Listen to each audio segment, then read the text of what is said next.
எம்ஜிஆர் அவர்கள், தியாகராஜ பாகவதர், டி.ஆர். ராஜகுமாரி, பி.எஸ். சரோஜா இந்த நால்வருக்கும் ஒரு ஒற்றுமை. அது என்ன?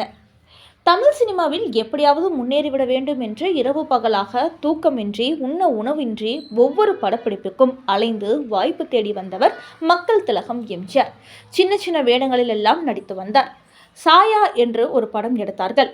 அதில் கதாநாயகியுடன் மடியில் படுக்க வேண்டிய காட்சியில் பல டேக் வாங்கி நடித்ததால் நடிகையின் கணவர் தலையிட்டு படத்தையே நிறுத்திவிட்டார்.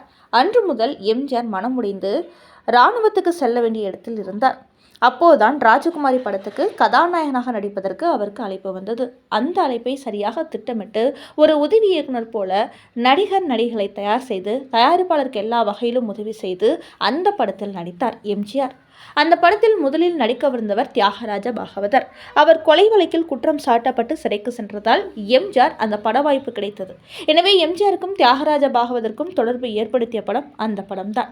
அது மட்டுமல்ல, ஜானகி அம்மையாரும் எம்ஜிஆரும் நடித்து கொண்டிருந்த மோகினி படத்தில் படப்பிடிப்பின் இடைவெளியில் இருவருக்கும் திருமணம் செய்து வைத்தது தியாகராஜ பாகவதர் தான்.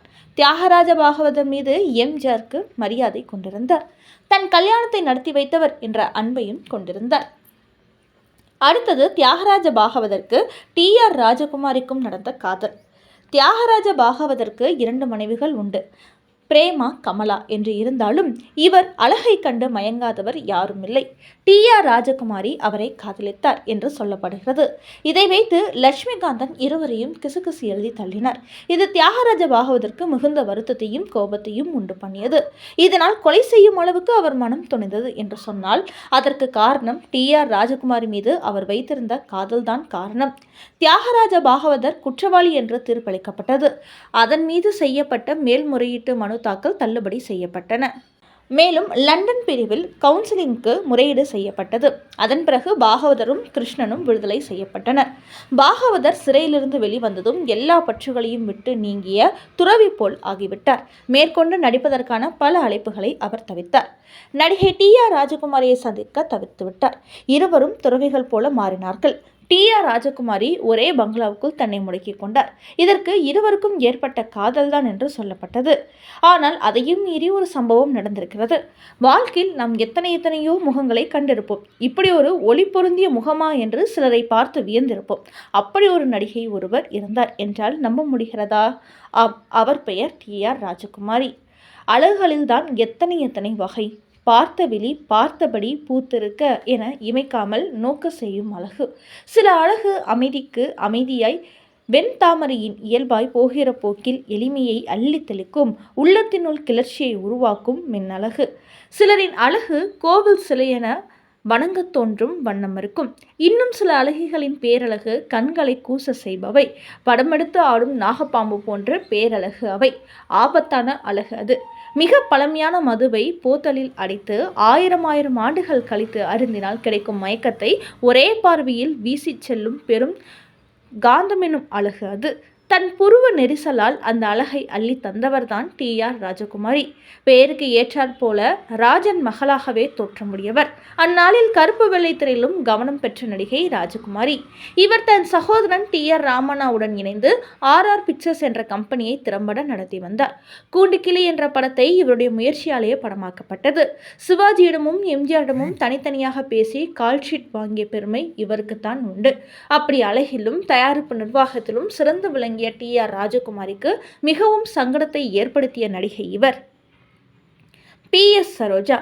தமிழ் சினிமாவில் சர்க்கஸ் பயின்ற ஒரே நடிகை இந்த நடிகை தான். அப்போது பல கலைகளை சர்க்கஸில் கற்றுக்கொண்டார். நடன இயக்குனர் பண்டிட் போலோநாத்துடன் ஏற்பட்ட நட்பு நாளடைவில் காதலாய் கனிந்து திருமணத்தில் முடிந்தது. சரோஜா இல்ல தலைவியாய் மாறியிருந்த நிலையில்தான் இயக்குனர் கே. சுப்பிரமணியம் முதல் கதாநாயகி வாய்ப்பினை தனது விகடயோகி படத்தில் சரோஜாவுக்கு வழங்கினார். கணவருடன் காரில் பயணித்துக் கொண்டிருந்த போது சேலம் அருகில் நிகழ்ந்த சாலை விபத்தில் சரோஜாவின் கணவர் சம்பவ இடத்திலே மரணமடைந்தார். காயங்களுடன் உயிர் பிழைத்தார் சரோஜா. இந்த நேரத்தில் அவர் சிகிச்சை பெற்று வந்த மருத்துவமனைக்கு சென்று அவரை அடிக்கடி நலம் விசாரித்து வந்தார்கள். டி.ஆர். ராஜகுமாரியும் அவரது சகோதரர் டி.ஆர். ராமண்ணாவும். கே. சுப்பிரமணியத்தின் படங்களில் ஒளிப்பதிவாளராக பணியாற்றி வந்த டி.ஆர். ராமண்ணா சரோஜா போலோநாத் தம்பதியுடன் தொடக்கம் முதலே நட்பு பாராட்டி வந்தவர். ஆனால் கணவரை திடீரென்று இழந்து நின்றபோது இனி திரைப்படங்களில் நடிப்பதில்லை என்று முடிவெடுத்தார். சரோஜாவின் முடிவை அறிந்த ராமண்ணா திரையுலகில் நட்சத்திரமாக புகழ்பெறும் பாக்கியத்தை கடவுள் எல்லோருக்கும் தருவதில்லை என்று எடுத்து கூறி சரோஜாவின் மனமாற்றத்துக்கு காரணமாக அமைந்தார். விபத்திலிருந்து மீண்டு வந்து நடிப்பதை நிறுத்தியிருந்த சரோஜா ராமண்ணாவின் அறிவுரையை ஏற்று பிறகு தன் மீது பரிவு காட்டிய திரையுலக நண்பர் TR ராமண்ணாவை மறுமணம் செய்து கொண்டார் சரோஜா. பழம்பெரும் இயக்குனர் TR ராமண்ணாவின் முதல் மனைவி 1949இல் TR ராமண்ணாவுக்கும் இவருக்கும் மகாபலிபுரம் அருகில் உள்ள ரங்கநாதர் கோவிலில் வைத்து எளிமையாக திருமணம் நடந்தது. PS சரோஜா எம்ஜிஆருடன் ஜெனோவா படத்தில் முதலில் ஜோடி சேர்ந்து நடித்தார். அடுத்து கூண்டுகிளி படத்தில் எம்ஜிஆரின் மனைவியாகவும் சிவாஜியின் காதலியாகவும் நடித்தார். இரு பெரும் திலகங்களில் இணைந்து நடித்த ஒரே படத்தின் நாயகி என்ற பெருமை சரோஜாவுக்கு கிடைத்தது. அந்த படத்தை இயக்கியவர் சரோஜாவின் கணவரான TR ராமண்ணா. கலைஞரின் கதை வசனத்தில் கணவரின் இயக்கத்தில் 1957இல் எம்ஜிஆர் நடித்த படம் புதுமை பித்தன். 3வது முறையாக எம்ஜிஆருடன் ஜோடி சேர்ந்த சரோஜா இந்த படத்துக்காக தனது கணவரின் அறிவுரையை ஏற்று வாள் சண்டை பயிற்சி பெற்று எம்ஜிஆருடன் மோதும் காட்சியில் நன்றாக நடித்து அசத்தினார். கணவருடன் இணைந்து 3 தயாரிப்பு நிறுவனங்களை துணிவுடன் தொடங்கிய சரோஜா அவற்றின் மூலம் வாழ பிறந்தவள், பெரிய இடத்து பெண், குலே பகாவலி, பாசம், காத்தவராயன், கூண்டுக்கிளி, தங்க சுரங்கம், புதுமை பெண், அருணகிரிநாதர் என பல வெற்றி படங்களை தயாரித்தார். அருணகிரிநாதர் படத்தில் அருணகிரியாக வேடமேற்ற TM சவுந்தரராஜனின் தங்கையாக நடித்து அசத்தினார். தாம் தயாரிக்கும் படங்களின் பண நிர்வாகத்தையும் பொறுப்புடன் கவனித்துக் கொண்ட இவர் தனது தயாரிப்பில் நடித்த எம்ஜிஆர், சிவாஜி, ஜெயலலிதா, சரோஜா தேவி, ரவிச்சந்திரன் ஆகிய முன்னணி நட்சத்திரங்களுக்கு வீடு தேடி சென்று அவர்களது ஊதியத்தை வழங்கி வருவதை வழக்கமாக வைத்திருந்தார். RR பிக்சர்ஸ் என்ற கம்பெனி தன் சகோதரன் நடத்தி வந்த TR ராஜகுமாரி ஒரே பங்களாவில் முடங்கி போனதற்கு இந்த நடிகை தான் காரணம் என்று அந்த நாளில் பத்திரிகைகள் வெளிவந்தது. இவருக்கு PS சரோஜாவுக்கும் நடந்த பனிப்போர். தனது சகோதரன் PS சரோஜா பக்கம் நின்றதால் TR ராஜகுமாரி திரையுலகமே வேண்டாம் என்று ஒதுங்கிவிட்டார் என்று அப்பொழுது கூறப்பட்டது. எம்ஜிஆர் அவர்கள் TR ராஜகுமாரியை சந்தித்து மீண்டும் நீங்கள் திரையுலகில் சாதிக்க வேண்டும் என்று கேட்டுக்கொண்டார். இருந்தாலும் TR ராஜகுமாரி அதையும் ஏற்கவில்லை. தியாகராஜ பாகவதருடன் ஏற்பட்ட காதல் தோல்வி, தன் சகோதரன் மனைவியுடன் ஏற்பட்ட பனிப்போர் இவையெல்லாம் TR ராஜகுமாரி ஒரே பங்களாவில் முடங்க செய்துவிட்டது. தியாகராஜ பாகவதர் எம்ஜிஆர் அவர்களுக்கு திருமணம் செய்து வைத்தவர். PS சரோஜா எம்ஜிஆருடன் ஜோடியாக நடித்து அவருடன் கத்தி சண்டை போட்டு ஒரே நடிகை. மலையாளத்தில் எம்ஜிஆர் நடித்த ஜெனோவா படத்தில் ஜோடியாக நடித்த நடிகை. பிற்காலத்தில் எம்ஜிஆர் குண்டடிப்பட்டு கிடந்தபோது அன்னை மேரியிடம் வேண்டி எம்ஜிஆருக்காக வேண்டிய நடிகை.